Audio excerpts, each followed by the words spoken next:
Hello, welcome back to the new reaction video. और अभी जिस वीडियो के ऊपर हम लोग रिएक्ट करने वाले हैं उस वीडियो का टाइटल है वीडियो का टाइटल है India 2024 top upcoming mega project in India. अच्छा जी, top upcoming mega projects in India है 2024। और देखते हैं प्रोजेक्ट्स क्या क्या शुरू हैं 2024 के। मेगा वैसे तो प्रोजेक्ट है। 2024 ख़त्म होने वाला है। और इसके मेगा प्रोजेक्ट्स क्या क्या थे और क्या क्या कंप्लीट हो गए हैं या कौन से अभी स्टार्ट हुए हैं। तो आप लोगों को इससे रिलेटेड मतलब इन प्रोजेक्ट्स में से किसी भी प्रोजेक्ट का पता हुआ तो लाजिम से कमेंट के अंदर बताना है। और इसके साथ साथ जो चैनल को सब्सक्राइब नहीं किया था वो भी लाजिम कर तो लीजिए। लेट्स गो स्टार्ट करते हैं और देखते हैं क्या है इन प्रोजेक्ट्स के अंदर। दोस्तों, हमारा देश लगातार बदल रहा है और इस बदलाव की गवाही बन रहे हैं विशालकाय मेगा प्रोजेक्ट्स, जो आने वाले कुछ सालों में हमारे देश की तस्वीर पूरी तरह से बदल कर रख देंगे। चाहे हम बात करें railway connectivity, road connectivity, ports, airports, urbanisation, industrialisation और डिफेंस, कहा जाए तो कोई ऐसा फील्ड नहीं है जहां डेवलपमेंट नहीं हो रहे हैं। नमस्कार दोस्तों, स्वागत है आपका अपकमिंग मेगा प्रोजेक्ट्स इंडिया के पार्ट 1। ये बात 100% राइट है कि इस यानी टाइम पे कि कोई भी हर ऐसी चीज़ नहीं है हर जिसके जगह पे अंदर यानी कि काम इंडिया चल रहा है। काम तेजी से ना कर रहा हो, बहुत तेजी से ग्रो कर रहा है। में जहां पर हम जानेंगे कुछ और ऐसे नए मेगा प्रोजेक्ट्स के बारे में जो आने वाले कुछ सालों में भारत की तस्वीर बदल कर रख देंगे। Number 1, western dedicated freight corridor. Western dedicated freight corridor Indian railways का one of the most important project है, जो कि एक्सक्लूसिवली मालगाड़ियों के लिए डेवलप किया जा रहा है। 1506 किलोमीटर लंबा ये फ्रेट कॉरिडोर उत्तर प्रदेश के दादरी से शुरू होकर हरियाणा, राजस्थान और गुजरात से होते हुए महाराष्ट्र के नवी मुंबई में स्थित जवाहरलाल नेहरू पोर्ट तक बनाई जा रही है। इस मेगा प्रोजेक्ट का मुख्य उद्देश्य माल ढुलाई में तेजी लाकर व्यापारिक गतिविधियों को बढ़ाना है। इस प्रोजेक्ट की घोषणा सन 2005 में मनमोहन सिंह की सरकार के समय ही हो गई थी। इसके बाद सन 2006 में रेलवे द्वारा प्रोजेक्ट डेवलपमेंट के लिए dedicated freight corridor corporation of India की स्थापना की गई। सन 2009 में जापान इंटरनेशनल कॉर्पोरेशन एजेंसी के द्वारा इस प्रोजेक्ट के लिए लोन अप्रूव किया गया। सन 2013 में DFCCIL को कंस्ट्रक्शन कॉन्ट्रैक्ट मिला। इसके बाद कंस्ट्रक्शन की शुरुआत हुई। वेस्टर्न DFC और ईस्टर्न DFC दोनों का डेवलपमेंट कॉस्ट अराउंड 1,24,000 करोड़ रुपए है। इसमें सपोर्टिंग इंफ्रास्ट्रक्चर जैसे कि मल्टी मॉडल पार्क्स और ट्रेन साइडिंग समेत कई और चीजों का खर्चा भी शामिल है। प्रोजेक्ट प्रोग्रेस की बात करें तो वेस्टर्न DFC लगभग 1046 किलोमीटर तक बनकर तैयार हो चुका है और ये अंडर ऑपरेशन भी है। बाकी का 460 किलोमीटर अंडर कंस्ट्रक्शन है, जो कि इसी साल कंप्लीट होने की उम्मीद है। नॉर्मली इंडियन रेलवे ट्रैक्स की लोड कैपेसिटी 22.9 टन है, लेकिन वेस्टर्न DFC की लोड कैपेसिटी 25 टन तक होगी। ये 100 किलोमीटर प्रति घंटे की स्पीड के साथ ही 1500 मीटर तक लंबी मालगाड़ी को भी सपोर्ट कर सकता है। नंबर 2, नवी मुंबई। अच्छा, ये इससे रिलेटेड हम लोगों ने पहले भी देखा था कि जो इंडिया की लोकल ट्रेन्स हैं या तो जो मतलब नॉर्मल लोगों के लिए ट्रेन्स लोकल होती हैं, लोगों के लिए जो आम लोगों के लिए ट्रेन्स होती हैं वो नहीं चल पाती, सिर्फ इस वजह से जब माल गाड़ियाँ वगैरह आ जा रही होती हैं। तो ये एक बहुत बड़ा प्रोजेक्ट है फिर तो। International airport. Navi Navi Mumbai Mumbai international airport Maharashtra airport. के रायगढ़ किले में नवी मुंबई में डेवलप किया जा रहा है। इस एयरपोर्ट का सबसे पहला प्रपोजल सन 1997 में ही पेश किया गया था। 2008 में गवर्नमेंट ऑफ महाराष्ट्र की ओर से इस प्रोजेक्ट को अप्रूवल मिल गया। सन 2014 में प्रोजेक्ट के लिए टेंडर निकाला गया, लेकिन स्थानीय लोगों द्वारा इसका विरोध प्रदर्शन करने की वजह से कई सालों तक इस वर्क को स्टार्ट नहीं किया जा सका।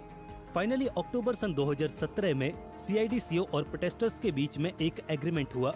इसके बाद फरवरी सन 2018 में प्रधानमंत्री नरेंद्र मोदी ने इस एयरपोर्ट का शिलान्यास भी कर दिया। 2021 में एयरपोर्ट प्रोजेक्ट का मैनेजमेंट अडानी ग्रुप को मिल गया और इसी साल कंस्ट्रक्शन वर्क भी स्टार्ट हो गया। इस प्रोजेक्ट का टोटल कॉस्ट $2.1 बिलियन है। इस एयरपोर्ट का डिजाइन ज़ाहा हदीद आर्किटेक्ट्स के द्वारा किया गया है। अडानी ग्रुप के मुताबिक नवंबर 2023 तक एयरपोर्ट का 57% काम पूरा हो चुका है। एयरपोर्ट का काम 3 फेजेस में किया जा रहा है। इसमें से फर्स्ट फेज का काम मार्च 2025 तक पूरा हो जाएगा। तीनों फेजेस का काम सन 2032 तक पूरा होगा। इसके बाद इस एयरपोर्ट से सालाना 90 मिलियन लोग यात्रा कर सकेंगे। इसके साथ ही आपको बता मिलियन दें कि लोग इस प्रोजेक्ट की वजह एक से साल में। 10 गांव के लगभग 2700 से भी ज्यादा परिवारों को दूसरी जगह पर रीलोकेट करना पड़ा है। Number 3, Delhi Mumbai industrial corridor.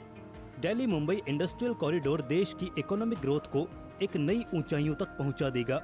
इस मेगा प्रोजेक्ट के तहत smart and sustainable industrial cities develop किए जा रही हैं, हाई स्पीड कनेक्टिविटी से लैस होंगे। ये प्रोजेक्ट उत्तर प्रदेश, मध्य प्रदेश, गुजरात और महाराष्ट्र तक फैला हुआ है।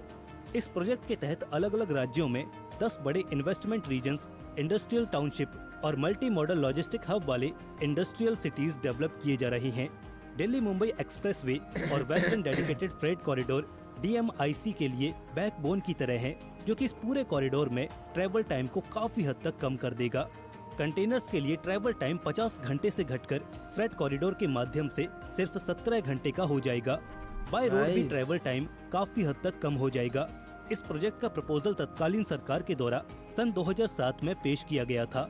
बाकी सारी फॉर्मेलिटीज पूरा करने के बाद सन 2011 में प्रोजेक्ट की शुरुआत कर दी गई थी।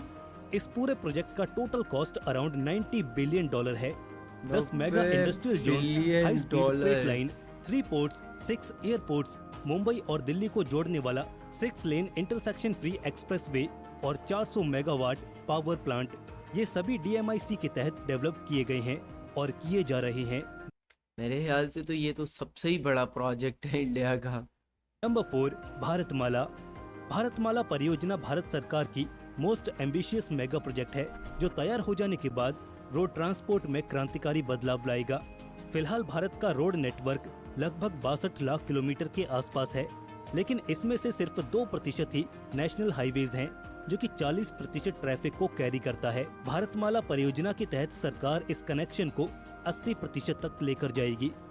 इस ओके। परियोजना की घोषणा सन 2015 में की गई थी और इसके तुरंत बाद इस पर काम शुरू हो गया था। इस पूरे प्रोजेक्ट को 2 फेजेज में पूरा किया जाना है, जिसमें पहले फेज में 34,000 किलोमीटर हाईवेज का निर्माण पूरा किया जा चुका है और वहीं दूसरे फेज का काम भी युद्ध स्तर पर जारी है। इस फेज में 48,877 किलोमीटर हाईवेज का निर्माण किया जा रहा है, जो कि 2024 के अंत तक पूरा होने की उम्मीद है। इस प्रोजेक्ट का टोटल कॉस्ट 10 लाख करोड़ रुपए है। भारतमाला परियोजना देश के लगभग 550 डिस्ट्रिक्ट हेडक्वार्टर से होकर गुजरेगी, जिसमें से हर जगह पर मिनिमम 4 लेन हाईवे का निर्माण किया जाएगा। सूटेबल कनेक्टिविटी के लिए इस प्रोजेक्ट के तहत tunnels, bridges, elevated corridors, flyovers, flypast, interchanges, bypass, ring roads आदि बनाई जा रही हैं। Number 5, bullet train. Bullet train Bharat का एक ऐसा मेगा प्रोजेक्ट है जिसका इंतजार पूरा देश बेसब्री से कर रहा है। ये बात अहमदाबाद राइट से है। मुंबई के बीच लगभग 500 किलोमीटर लंबी ये बुलेट ट्रेन परियोजना भारत का पहला हाई स्पीड रेल कॉरिडोर होगा।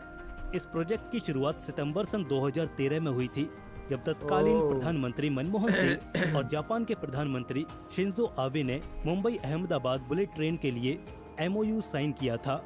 जापान इंटरनेशनल कॉर्पोरेशन एजेंसी के द्वारा फिजिबिलिटी स्टडी कंप्लीट होने के बाद सन 2014 में प्रधानमंत्री नरेंद्र मोदी ने बुलेट ट्रेन प्रोजेक्ट को मंजूरी दी और फिर इस प्रोजेक्ट पर काम शुरू हुआ। इस कॉरिडोर की कुल दूरी 508.09 किलोमीटर होगी, जिसमें से 460 kilometre viaduct, 25 kilometre tunnels, 12 kilometre cut and fill, 9 kilometre bridge और थाने और विरार के बीच 21 किलोमीटर का टनल होगा। इसमें से 7 किलोमीटर टनल ओह। समुद्र के अंदर होगा। इस प्रोजेक्ट का एस्टिमेटेड कॉस्ट अराउंड $14 बिलियन है, जिसमें से 81% कॉस्ट जापान की ओर से 0.1% के इंटरेस्ट रेट के साथ लोन के रूप में प्रोवाइड किया गया है। लैंड ओह। एक्विजिशन के बाद सन 2021 में कंस्ट्रक्शन वर्क स्टार्ट हुआ है और दिसंबर सन 2023 में इसके पूरा होने की उम्मीद थी, लेकिन महाराष्ट्र में लैंड एक्विजिशन में देरी और फिर कोविड-19 पैंडेमिक की वजह से काम में देरी होती गई और अब सन 2026 में इस प्रोजेक्ट के पूरा होने की संभावना है। यानी Number कि 6, एंड तक ये कंप्लीट हो यार जाएगा ये बुलेट जिस ट्रेन में। तरीके से प्रोजेक्ट मुझे लग रहा है ना, अगर ये 2026 भी इतना दूर नहीं है यार, इसमें आधे से ज्यादा काम कंप्लीट हुआ हुआ होगा। तो अगर ये 2026 तक कंप्लीट हो जाता है तो ये तो भाई इंडिया का ऐसा प्रोजेक्ट बनने वाला है ना, जो कि आसपास के कंट्रीज को हैरान कर देने वाला है, और वो भी बहुत फास्ट ट्रेन, बुलेट ट्रेन चलने वाली है भाई इंडिया में। Supernova Spyra, India's tallest residential towers. Dubai और चीन छोड़िए, अब इंडिया में भी गगनचुंबी इमारत बनाई जाने लगी हैं। नोएडा में हाँ। बनाया जा रहा सुपरनोवा स्पायरा नॉर्दर्न इंडिया का टॉलेस्ट टावर है। इस स्काई स्क्रेपर की कुल ऊंचाई 300 मीटर यानी कि लगभग 984 फीट है। वहीं इसमें कुल 80 फ्लोर्स हैं। इस स्काई स्क्रेपर 300 को सुपरटेक मीटर कंपनी की। के द्वारा डेवलप किया जा रहा है।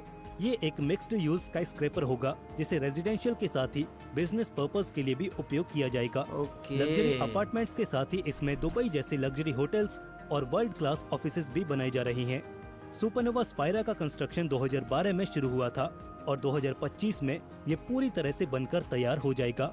इस बिल्डिंग के ओह। कंस्ट्रक्शन की जिम्मेदारी अरेबियन कंस्ट्रक्शन कंपनी को दी गई है। वहीं बिल्डिंग का डिजाइन मॉडर्न इंडिया नाम की आर्किटेक्ट कंपनी ने किया है। जब ये आलिशान बिल्डिंग बनकर तैयार हो जाएगी तब ये पूरी दुनिया में नोएडा की पहचान बनेगी। इस बिल्डिंग के Right. अच्छा, निर्माण में नोएडा लगभग सिटी में 2000 ये करोड़ रुपए सुपरनोवा खर्च किए गए हैं। पाया। Number 7, hyperloop India. Hyperloop hyperloop को फिफ्थ मोड ऑफ ट्रांसपोर्टेशन माना जा रहा है, जिस पर अभी दुनिया के कई देशों में काम चल रहा है। उन देशों में हमारा इंडिया भी शामिल है। इंडिया में दिल्ली और मुंबई के बीच हाइपरलूप कॉरिडोर बनाने का प्रस्ताव रखा गया है। अगर ये बनकर तैयार होता है तो इसकी स्पीड 1000 किलोमीटर प्रति घंटा तक हो सकती है।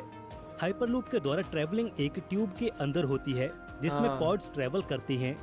ट्यूब के अंदर नियर वैक्यूम एनवायरनमेंट होता है जिससे एरोडायनेमिक ड्रैग नियरली जीरो हो जाता है। इसके बाद पॉड्स की स्पीड बढ़ाने के लिए मैग्नेटिक लेविटेशन और प्रोपल्शन टेक्नोलॉजी का उपयोग किया जाता है। दिल्ली मुंबई हाइपरलूप कॉरिडोर पर वर्जिन हाइपरलूप और हाइपरलूप इंडिया दोनों मिलकर काम कर रही हैं। हालांकि ये प्रोजेक्ट अभी रिसर्च स्टेज में ही है। हाइपरलूप के आ जाने से दिल्ली और मुंबई के बीच का सफर सिर्फ 60 से 80 मिनट में तय किया जा सकता है। 8 नंबर से 8, 80 मिनट का गगनयान फर्क। मिशन। ओह। गगनयान मिशन इसरो का अब हाँ। तक का सबसे बड़ा और सबसे महत्वपूर्ण मिशन होने वाला है। गगनयान। इस मिशन इस के पे काम तहत हो भारत रहा है। स्पेस में इंसानों को भेजेगा। इसरो की कामयाबी को देखते हुए सन 2007 में ही गगनयान मिशन पर प्रिलिमिनरी स्टडीज और टेक्नोलॉजिकल डेवलपमेंट शुरू हो चुका था, लेकिन साल दर साल ओके। अलग अलग कारणों से ये प्रोजेक्ट हमेशा टलता गया। फिर आया साल 2018 का वो समय जब खुद प्रधानमंत्री नरेंद्र मोदी ने गगनयान मिशन की घोषणा की। मोदी जी के द्वारा घोषणा किए जाने के बाद मिशन गगनयान इसरो का प्रायोरिटी बन चुका है और तब से लेकर अब तक इस प्रोजेक्ट पर काम चालू है। इस मिशन के तहत पहले गगनयान 1 को अंतरिक्ष में भेजा जाएगा, जो कि अनमैन्ड मिशन होगा, जिसे 2024 के अंत में लॉन्च किया जाएगा। ये एक टेस्ट फ्लाइट होगी जिसकी सफलता के बाद फाइनली इसरो की ओर से फर्स्ट क्रूड मिशन लॉन्च किया जाएगा। क्रूड मिशन में 2 से 3 एस्ट्रोनॉट्स क्रू मॉड्यूल स्पेसक्राफ्ट में बैठकर पृथ्वी से 400 किलोमीटर ऊपर से पृथ्वी का चक्कर लगाएंगे। इस पूरे मिशन में $1.77 बिलियन का खर्च आएगा। इसी साल फरवरी महीने में प्रधानमंत्री नरेंद्र मोदी ने फर्स्ट 4 इंडियन एस्ट्रोनॉट्स के नाम की घोषणा की है, जिनमें GP captain Prashant Balakrishnan Nair, GP captain Ajit Krishnan, GP captain Anand Pratap और विंग कमांडर शुभांशु शुक्ला शामिल हैं। गगनयान मिशन कामयाब होने के बाद भारत अंतरिक्ष में इंसानों को भेजने वाला दुनिया का चौथा देश बन जाएगा। यानी कि नंबर 9, इंसान अब ट्रैवल करेंगे सागरमाला। स्पेस में। नहीं मतलब जो लोग स्पेस में जो स्पेस स्टेशन होते हैं उन पे जाना और इस तरीके की चीज़ें, ये वो उस तरीके से मिशन है ना। स्पेस में तो बहुत सारे लोग तो नहीं गए हुए ना, सिर्फ कुछ कंट्रीज है जिसमें मेरे ख्याल से रशिया है, अमेरिका और चाइना है।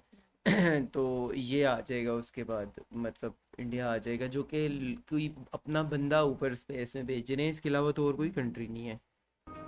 सागरमाला प्रोजेक्ट के तहत भारत सरकार देश की वाटर कनेक्टिविटी को बेहतर बना रही है। इस प्रोजेक्ट को 5 कैटेगरीज में डिवाइड किया गया है, जो कि इस Port प्रकार हैं: modern। Port modernisation and new port development, port connectivity enhancement, port led industrialisation, coastal community development, coastal shipping and inland water transport. Sagarmala project की शुरुआत 2015 में की गई थी। प्रोजेक्ट इम्प्लीमेंटेशन के लिए सन 2016 में सागरमाला डेवलपमेंट कंपनी लिमिटेड की स्थापना की गई। सागरमाला प्रोजेक्ट के सभी कैटेगरीज के तहत अब तक लगभग 279 प्रोजेक्ट शुरू किए जा चुके हैं, जिसका टोटल कॉस्ट 2,06,363 करोड़ है। इनमें से 43,300 करोड़ के 83 प्रोजेक्ट्स कंप्लीट हो चुके हैं। 79,600 करोड़ के 66 प्रोजेक्ट्स अंडर इम्प्लीमेंटेशन हैं और 83,400 करोड़ के 130 प्रोजेक्ट्स अंडर डेवलपमेंट हैं। सागरमाला प्रोजेक्ट के तहत इंडियन रेलवे की ओर से भी 114 पोर्ट रेल कनेक्टिविटी प्रोजेक्ट शुरू किए गए हैं। इसके अलावा 152 पोर्ट रोड कनेक्टिविटी प्रोजेक्ट्स भी लागू किए जा चुके हैं। Number 10, defence number industrial 10 corridor. Defence के क्षेत्र में आत्मनिर्भरता बढ़ाने के लिए भारत सरकार ने डिफेंस इंडस्ट्रियल कॉरिडोर परियोजना की शुरुआत की है। इस परियोजना के तहत 2 डिफेंस इंडस्ट्रियल कॉरिडोर शुरू किए गए हैं, जिनमें से एक उत्तर प्रदेश में है तो वहीं दूसरा तमिलनाडु में है। इस प्रोजेक्ट की शुरुआत प्रधानमंत्री नरेंद्र मोदी ने सन 2018 में की थी। उत्तर प्रदेश में defence industrial corridor Uttar Pradesh expressway industrial development authority की निगरानी में सेट किया गया है। डिफेंस इंडस्ट्रीज डेवलप करने के लिए यहाँ पर 6 नोडल पॉइंट्स बनाए गए हैं, जिनमें आगरा, अलीगढ़, चित्रकूट, झांसी, कानपुर और लखनऊ शामिल हैं। इन क्षेत्रों में डिफेंस इंडस्ट्रीज डेवलप करने वालों को प्रायोरिटी बेसिस पर हर तरह का सपोर्ट प्रोवाइड कराया जा रहा है। तमिलनाडु के डिफेंस इंडस्ट्रियल कॉरिडोर में 5 नोडल पॉइंट्स चेन्नई, कोयम्बटूर, होसुर, सेलम और तिरुचिपल्ली हैं। तमिलनाडु के पास 4 लार्ज सी पोर्ट और 4 इंटरनेशनल एयरपोर्ट हैं, जो इसे डिफेंस कॉरिडोर के लिए सूटेबल डेस्टिनेशन बनाता है। तो दोस्तों, आज की इस वीडियो को मैं यहीं पर खत्म कर रहा हूँ। अच्छा, इस वीडियो सारी के अंदर कोई भी ऐसी चीज़ नहीं है जिस पे इंडिया काम ना कर रहा हो, और वो भी तेज़ी से। जिसमें हम लोग अगर रोड्स की कनेक्टिविटी की बात करते हैं, रोड्स के ऊपर एयरपोर्ट्स पे कितना भी काम हो रहा किया है। और रेलवे एयरपोर्ट्स भी नए बहुत सारे एयरपोर्ट्स बन रहे हैं, जिसमें मुंबई, नवी हाँ। मुंबई वाला एयरपोर्ट वो सबसे बड़ा एयरपोर्ट है। बुलेट फिर उसके ट्रेन बाद अगर हम लोग बुलेट ट्रेन्स की बात करते हैं, हाइपर लूप की बात करते हैं, हम लोग अगर ट्रेन्स की बात करते हैं, मतलब या स्पेस से सी लेके पोर्ट्स की बात करते हैं, स्पेस की बात है, मतलब यानी कि जितनी हर जगह भी माशाल्लाह चीज़ें से हैं, हर चीज़ के ऊपर इंडिया बहुत तेज़ी से काम कर रहा है। और खैर कुछ मेरे ऐसे ख्याल प्रोजेक्ट है से जो कि जो इस कि साल के एंड इसमें तक हाँ 2024 के एंड तक जो है कंप्लीट हो जाएंगे। कंप्लीट, और कुछ अगले साल, हाँ। कुछ 3-4 साल बाद। तो ये बड़े प्रोजेक्ट्स हैं, और मेरे ख्याल से इसमें बहुत सारे प्रोजेक्ट्स ऐड नहीं किए गए। आईटी से रिलेटेड बात नहीं की गई, और भी बहुत सारी चीज़ें हैं जिससे रिलेटेड बात नहीं की गई। बहुत बड़े बड़े इंडिया में और भी प्रोजेक्ट्स हैं। खैर वीडियो काफ़ी इंटरेस्टिंग थी। आप लोगों का इससे रिलेटेड जो भी ओपिनियन है वो कमेंट सेक्शन के अंदर लाजिम से बताना है, और अपना फेवरेट मेगा प्रोजेक्ट भी प्रोजेक्ट बता कौन देना सा है। है वो भी तो जरूर। और हम लोग मिलते हैं एक और नई वीडियो के साथ, तब तक के लिए अल्लाह बाय हाफिज। बाय।